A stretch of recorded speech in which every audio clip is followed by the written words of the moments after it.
Kim Anderson, our crop marketing specialist, is here now. And Kim, you have some good news and some not so good news this week. Why don't we start with the bad news?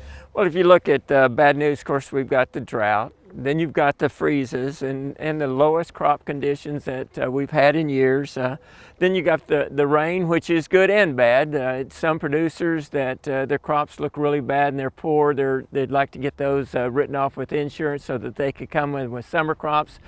They may just get enough rain in there to get a small crop and not be able to write that off, and you know that could be bad for some.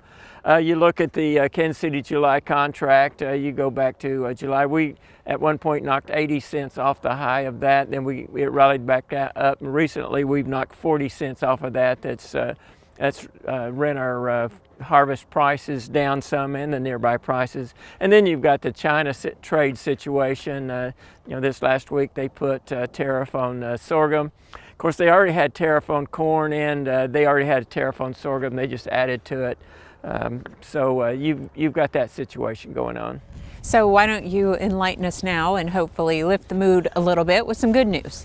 Well, I think the good news is, one, the rain. We've got some areas of wheat that aren't damaged by the freeze, that's survived the droughts, and I think this rain can help fill those berries, get us some good yield, get us some good test weight, and get us some protein in there.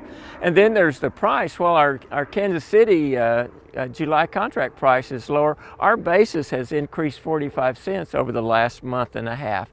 And we talked about that earlier in the year, that if it looked like we were having a good crop coming on with test weight and yields, and that the market needed this crop, and I think that's signs that it needs the crop. It's down to a minus 35, minus 40 cents. With the market offering $4.75, does that change your overall price outlook? Probably not. I think 475 is a good bet, depending on how the wheat comes out of this freeze and what the rain does. The real kicker is test weight and protein.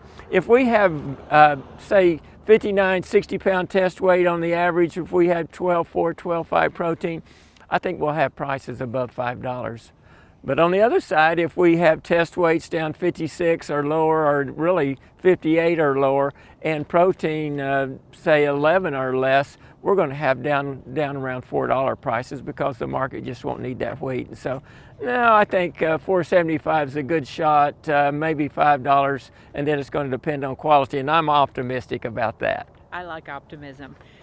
Finally, what's happening with the summer crops? Well, they've increased a little bit, not like we've seen in wheat. Corn, Central Oklahoma 360, Panhandle 415, sorghum 350 in Oklahoma. Soybeans $9.50, pretty much around the state, and canola at $6.80. So they increased a little bit, and they're kind of moving up slowly. We'll have to wait and see what happens with planting and how the fall looks. Okay, Kim Anderson, thanks a lot. We'll see you next week.